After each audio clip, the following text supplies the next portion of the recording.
Nearly a decade on from the onset of the worst economic crisis in living memory, the global economy is still very firmly in recovery mode. Central banks are reaching ever deeper into the toolbox of unorthodox policies, while banks, consumers and governments are all still at various stages of rebalancing the books. As ever, events, Brexit, Crimea, US election season complicate the picture in unpredictable ways. I'm joined to discuss what all this means for the world outlook by Mike Jakeman from our global forecasting team. Morning. Mike, we're going to call this our policy edition. First of all, let's start with monetary policy. Central banks in Western world are entering their 9th year of extreme unorthodox monetary policy. And there's no sign of a let-up. Post-Brexit vote, the UK Bank of England has just said it's continuing its QE and lowering interest rates even further. What's the timeline for some kind of return to normality, in your view? Well, I'm going to take you, first of all, up on this point of normal policy, because, as you mentioned, monetary policy around the world is extraordinary in historic terms. But I think what we've really got is now a new normal. As you mentioned, we've had 9 years since the first round of QE was launched post-financial crisis. And I think that's a long enough period to say that we've got a new normal now, particularly when you look at our forecasts. We don't expect any monetary policy tightening in Japan or Europe or the UK now until the end of our forecast period in 2020. Nothing at all. So this new normal is going to extend for another 4 years at least. In America, we think we're going to get a couple of interest rate rises next year, maybe 3 in 2018, and maybe one more after that, but that's it. I don't think there is the appetite and the strength of demand in the developed world to sustain interest rates much stronger than we've got at the moment. This is a new situation with a new set of rules that policymakers and governments are just still in the process of learning. Okay, let's move on then from the central banks. I mean, I think it's fair to say that monetary policy's borne the burden so far of putting a floor under the economic risks that were out there. It's been fairly ambiguous in its effects on growth. And possibly, the opportunity for driving growth from monetary policy is actually diminishing rather than increasing. So there are hints out there that governments are beginning to take a new look at fiscal policy in the developed world, where austerity and rebalancing has been the order of the day. We're getting signs, new UK team talking a little bit more about some fiscal stimulus. Are we about to enter a new era of Keynesian stimulus? Oh no, that's far too grand a term for what we're about to see, I think. You're absolutely right, though, to say that monetary policy has taken almost all of the strain in terms of supporting the global economy through a really flaccid period since the crisis. Governments in developed markets have obviously had to retrench as much as they can because they produced these enormous stimulus packages in the immediate aftermath of the crisis to literally keep the economy on the rails. Since then, it's been central banks that have cut rates as low as they possibly can and made the sort of supply side as easy as possible. It's so easy to borrow money and so cheap. We've seen bond yields now negative for so many countries out to such a long period. But we're not seeing growth accelerate at all. It's stuck in this kind of low gear with the global economy growing by between sort of 2 and 2.5% every year since about 2012. And we've been waiting for this sort of acceleration when lots of the government finances are repaired and we start to kind of see a stronger boost, and it hasn't happened.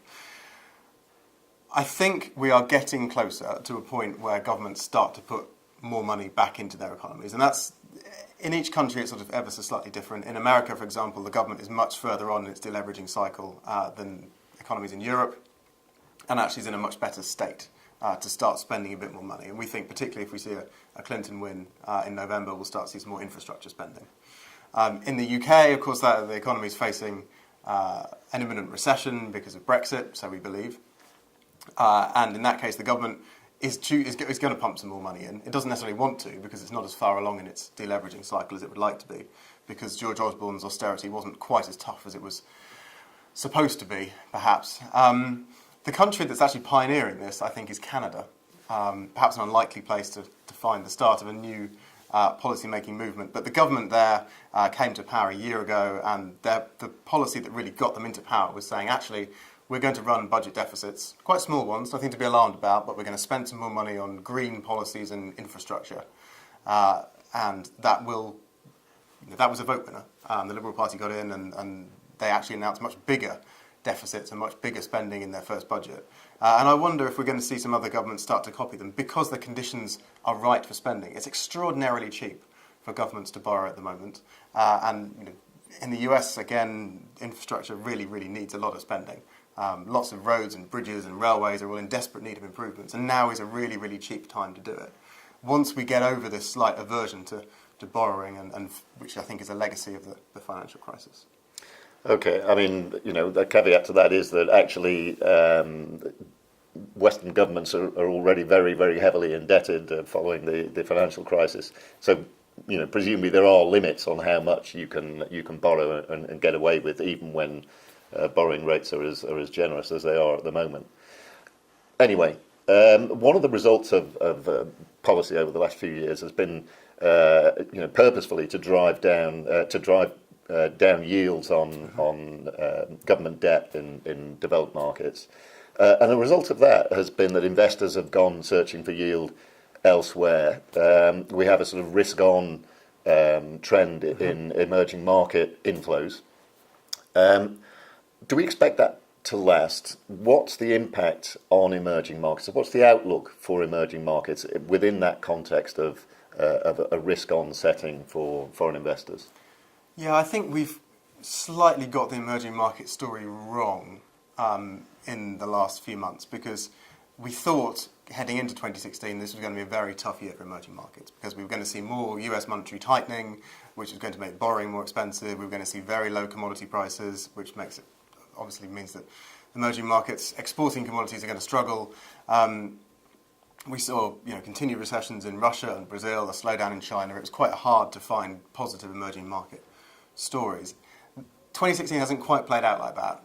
We've seen the bottom now in the commodity cycle, not just in oil, we'll talk about that in a minute, but also generally across the board. We're starting to see slightly higher prices for metals and agricultural products. That's of benefit to emerging markets, and we think they're going to continue to rise as well in the next couple of years. So that's good. We also haven't seen any US monetary tightening this year at all, and we probably won't. Mm-hmm.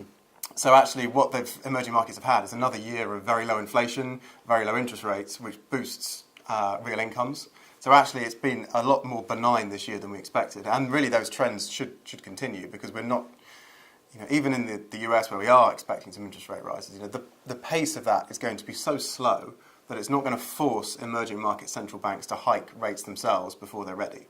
So actually the next few years, bearing in mind that commodity prices are still low, but rising, and the fact we're expecting low inflation and relatively easy credit conditions, should be better than we thought. The numbers will look quite good if you take emerging markets as a group, because Brazil has hit the bottom in its recession, is now improving. We think Russia's going to grow again next year. So actually, this is far, far from the golden period for emerging markets that we saw in the last decade, but I think actually the outlook is a bit brighter than perhaps we were saying it was going to be 4 or 5 months ago. Excellent. You did touch on oil, and I want to finish off with a look at the oil outlook. I mean, it is the commodity above all other commodities, and has an impact on everything else in the global outlook. So oil prices have been low for a while. There have been sort of sporadic attempts right across the oil exporting world to talk up prices. None of them have tremendous credibility, but they keep coming, talk of a new OPEC agreement and so on and so forth, and yet prices remain in this sort of low 40s range. Yep. What's our expectation in the short and medium term for oil prices, and where do we see? How do we see this impacting on oil exporting countries? Okay, so the first thing we can do is forget all this talk about OECD, OPEC fixing the market at a certain level of output. Like, even if they came to an agreement and they froze output at its current level, it wouldn't make very much difference at all, because OPEC members are pumping as much oil as they possibly can at the moment. So if they froze it, they'd be freezing it at a really, really high level. It would have no effect on prices and on the balance of the market. That said, we think prices are on a generally very slow rising trend. So we're going to have a price in the 40s for 2016. We think we'll have a price in the 50s in 2017 and a price in the 60s in 2018. That's probably about as good as it's going to get. But nonetheless, we think prices are going to pick up steadily in the next couple of years. And that's not because of sentiment. It's not because of any OPEC deal. That's purely because of the rebalancing of the market. So the oil market was in very, very big surplus. Supply has been excellent for the last couple of years. And we're gradually now, after this period of low prices, seeing some high-cost supply being weeded out, investment being cancelled, and the effects of that will gradually start to be felt in the next couple of years. But while Saudi continues to pump as much as it does, and whilst US shale is surprisingly resilient, that's going to really limit any price increase we're going to see. So it's a steady low price environment, but nonetheless not as savage as it's been for the last couple of years. And how do we expect that to impact on major exporters? So for a country like Saudi, they're in the middle of this enormous economic policy shift to try and improve the economy's reduce the economy's reliance on oil. That kind of thing takes a long, long time to do. We've seen huge swings, for example, in the Saudi current account. Traditionally has been an enormous surplus. Now it's got a very, very big deficit, so you can understand the motivation for doing that. Growth is going to be subdued in these countries, but nonetheless, they won't feel the same strain that they have felt in the last couple of years as prices gradually start to rise. Super. Okay, well, I mean, I would love now to talk about some of the risks to some of the things we've spoken about, because, of course, we always sound so sure of ourselves in these sessions. This is a high risk time in the global economy. Indeed. Things are shifting all the time, but we have our central forecast. We're holding to it. It's steady, not unspectacular growth. It's a continued failure of demand in the developed world, and some of the pressure beginning to ease on emerging markets. Okay, fantastic. Maybe next month we'll have our risk edition. Sounds good. Whatever we choose to talk about next month, please do join us. We'll be looking as ever at the outlook for the global economy, and we'll see you then. Goodbye.